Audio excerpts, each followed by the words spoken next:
This next law is the law of perpetual transformation. Law of perpetual transmutation of energy. Good thoughts will produce good actions, and bad thoughts will produce bad actions. Hatred does not cease by hatred at any time. Hatred ceases by love. Buddha. There are times when we may feel trapped and helpless, unable to deal with the problems of our daily lives. What we do not realize is that we can change the conditions of our lives. It is our ability to use the law of perpetual transmutation of energy that gives meaning to the concept of free will. We have the power to choose the directions of our lives. It all begins with principles of energy. The material universe is made up of various forms of energy. Motion is the only manifestation of energy. It may be the active or kinetic energy of the rays of the sun, ocean currents and tides, winds, waterfalls, or other forms of active energy. Or it may be potential energy such as that contained in fossil fuels or other forms of inert energy. When energy is converted from passive to active energy, it is transmuted to other materials or changed to other forms. Transmission or transmutation of the forms of energy is a continuing process of the material universe. Just as energy is changed in the material world, it also is being changed continually in our lives. The manifestations of our energy are found in our thoughts, our belief systems, our speech, and our actions. Each of us has some control over the way we use these behaviors to send positive or negative energies to others or to maintain positive or negative thought forms in our own lives. The process of sending out thoughts to others is known as transmutation of thought. How does this operate? Every thought that we have produces two actions. The first action constitutes a vibratory energy, like sending out a wave from ourselves. The distance the wave travels and the intensity of the wave depend on our ability to focus and maintain our thoughts. When spiritual or positive people enter a room, their thoughts seek persons with thoughts similar to their own. All persons in the room will experience a raising of their vibration, but the meanings are likely to be different for everyone in the room. Persons with higher thoughts and vibrations stimulate others to higher thoughts without conscious effort being exerted. A second effect of thoughts is the creation of thought forms.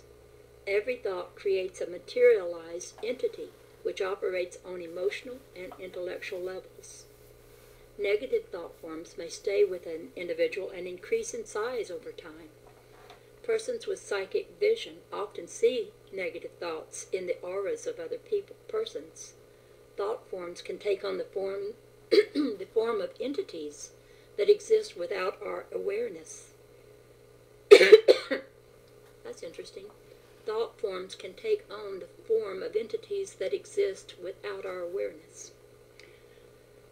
Thoughts are forms of energy which may shape the condition of our lives. For example, if a person wants to enjoy abundance but does not feel worthy or is unable to visualize gifts or wealth, this goal is unlikely to be achieved. Thoughts are sent or transmitted to others. When we have positive thoughts, we send them to others, and they respond quickly or over a period of time. Positive thoughts that are sent are replaced with positive thoughts. Thus, we feed our own optimism and sense of well-being. We also feed the positive thoughts of others. Similarly, if we think negative thoughts, we send negative impulses to others. This lowers their vibrations and sends low-grade thought forms into the environment. As negative thoughts are sent, they are replaced by the same. It has been said that a large number of our sins, our separations from God, are committed with our mouths.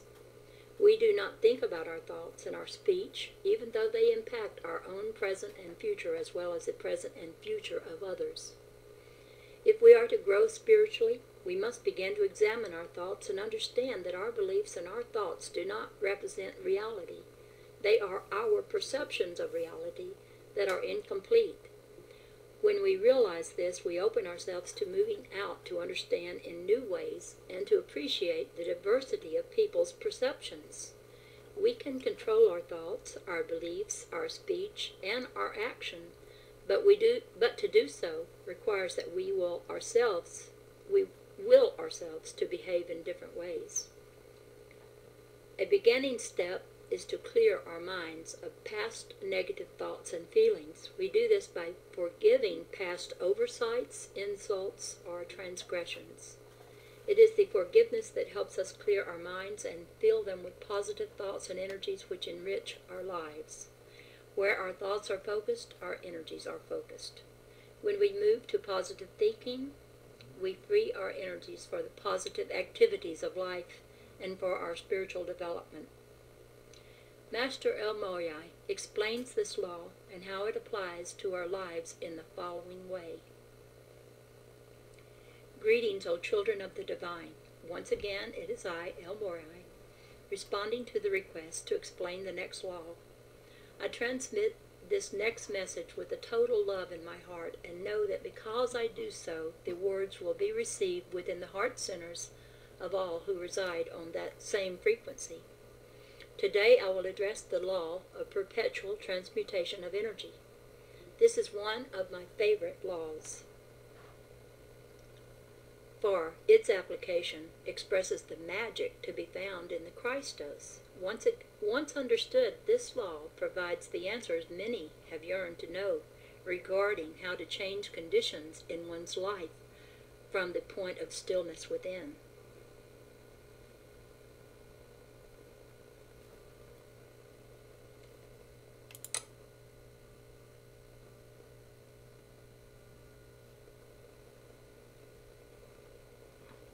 So, what does this mean in common terms? It means that all persons have within them the power to change all conditions in their lives just by understanding how to use one universal law against another to facilitate the change. Simply put, since higher vibrations consume and transform lower ones, each person can become an alchemist of the heart if he or she chooses to do so. Since all is energy and everything is contained in oneness, it is reasonable to conclude that everything is interrelated and affects everything else. But if this is truly the case, then one might suppose that all would continually be absorbed in the light, and love and light would reign on earth. Looking around, the casual observer can see that this does not happen. So how then does this law work? It works with the will, dear children of the divine. It works when one chooses to transform the darkness into light, and when one has a desire to change surrounding conditions into a higher form of existence. This law is also a one-directional law. Therefore, it is the key to one's harmony, peace, and love. Since higher vibrations only consume and change the lower vibrations, it is not possible to reverse the effects of this law. Lower forces consumed by negativity cannot apply this law to lower the frequency of higher vibrations, for its effects cannot be reversed. It is the law. It is with great pleasure, then, that I offer this law to the children of light of the world to use as their weapon to embrace the darkness and bring it into the light. There is no other law like this one, for its application has the power to raise Earth's vibrations into the Christos energy, carrying it speedily into the fifth dimension. One uses this law by forgiving others, loving others, seeing in others the differences as well as the similarities, and applying higher frequencies to situations in life that are considered to be discordant. The highest frequency one can see is the color violet. Saint Germain is the ruler of the violet ray because he is the master alchemist. In his role as Merlin, he came to earth and brought the alchemist magic to assist in transforming the energies of separateness into those of balance. He was the metaphysical king, while I, author, was the physical king. Together we reigned with the vision, balance, insight, will, and courage that it took to re-energize England and prepare her to assume the vibrational frequencies that are destined to balance the world. We did so through the application of the law of perpetual transmutation of energy. Violet is the favorite color of alchemists, and Merlin knew of its power. Since this color holds the highest vibrational frequency seen with the naked eye, it has the power to change all the frequencies that reside below it. Violet is the last color of the rainbow before it turns into ultraviolet, and then is reflected in the light.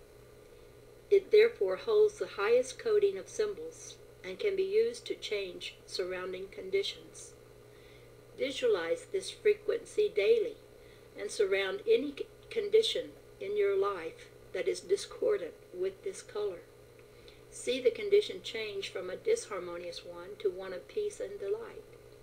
Hold this vision with the strength of the will, always from the perspective from the higher self, and great miracles will begin to occur. The key to its effective use is the higher self. Recognize this, and all power shall be granted to you. The lower bodies have no power on their own. It is only the light from the higher self that understands how to use this precious energy. If one visualizes this frequency, consuming and transforming all lower negative energies, the vibrations will change, first within the mind and then in the emotional body. The reason this is so is that negative entities cannot stay within this higher frequency for long. The strength of the will and the length of time this frequency is used will dictate how long it will take to clear a situation. When using this law, always remember the importance of the breath, for it is the breath that helps one command the emotional body. Light is a higher frequency than violet. The white light is the shield of protection. Visualize the light within and around at all times, and it shall strengthen your will. With a stronger will, the soul's ability to manifest and transform events becomes more precise. The light also aligns the chakras with the higher self, thus providing the connection to the great central sun and the source of all there is. The light strengthens one's faith, hope, and charitable nature as well. The third vibration that is important to know when using this law is pink. Pink is the color of self-love and resonates on the level of the soul. Surround others with this frequency, and their attitudes will soften. Hold them in the soft glow of this field and watch their frowns slowly turn to smiles. The power of this frequency cannot be underestimated, for it generates much love throughout the universe. The effects of this law are seen primarily when one meditates in silence and applies the principles to situations and events in life.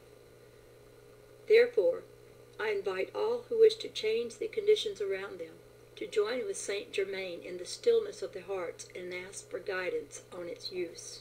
He shall assist all to become the magicians of the new millennium, but demands that the wills be strong. Journey with Merlin once again, dear children of the heart, and learn of the magic of the ancients. I close this transmission with a song in my heart and look forward to your accomplishments as you create a beautiful world for your children. I am El Moriai. So be it, so it is. Summary. The law of perpetual transmutation of energy explains how our thoughts manifest positive or negative energy in our lives and in the lives of others, and how we may transcend negativity by applying higher frequencies to situations perceived as negative. The law of perpetual transmutation of energy is basic to our understanding that we are responsible for many of the conditions of our lives, and that we have free will to change the nature of our lives and environments. Just as energy is changing continually in the material world, so energy is being sent with a predictable impact in the emotional and spiritual worlds. We use energy in our thoughts, our beliefs, our speech, and our action. It is these behaviors which transmit and transmute energy to others, whether positive or negative. Positive energies attract positive energies and overcome negative energies through their higher vibrations. We control our transmission of energies through intent and will. We apply the law by forgiving others, loving others, appreciating the uniqueness of others, and using higher frequencies in our lives. Violet color may be used to change conditions, white light may be used as a protection, and pink may be used to increase self-love and the love of others. And this next chapter is called Law of Relativity.